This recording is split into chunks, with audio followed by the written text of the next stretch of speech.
নোয়াখালী বেগমগঞ্জ উপজেলায় শিকদারবাড়ি জামে মসজিদে ঈদুল আজহার নামাজ শেষে মুসলিম উম্মাহ সহ দেশ ও জাতির কল্যাণ কামনায় দোয়া ও মোনাজাত হয়েছে।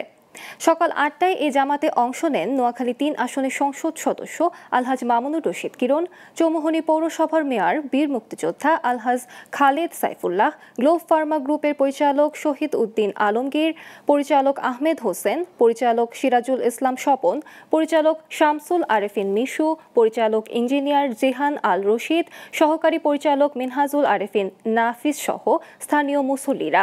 এ সময় কেন্দ্রীয় আওয়ামী লীগের যুব ও ক্রীড়া বিষয়ক উপকমিটির সদস্য ও গ্লোব ফার্মা গ্রুপের পরিচালক ইঞ্জিনিয়ার জিহান আল রশিদ বলেন, ঈদুল আজহা মুসলিম উম্মার দ্বিতীয় বৃহত্তম ঈদ। ত্যাগের মহিমায় উজ্জীবিত হয়ে ঈদের আনন্দ ভাগাভাগি করার আহ্বানও জানান তিনি। মুসলিম সমাজের দ্বিতীয় বৃহত্তম ঈদ ঈদুল আজহা উপলক্ষে সবাইকে ঈদের শুভেচ্ছা জানাই। ঈদ মোবারক। আমরা সবাই যে উদ্দেশ্যে একত্রিত হয়েছি, আমরা যা মহান আল্লাহ তাআলার শুকরিয়া আদায় করে যে কোরবানি করতেছি, আল্লাহ যাতে আমাদের এই কোরবানিকে কবুল ও মঞ্জুর করে এবং এর থেকে শিক্ষা নিয়ে আমরা যাতে আমাদের জীবনে এই শিক্ষাকে কাজে লাগাই, এটাই সবার প্রতি পরামর্শটুকু রইল।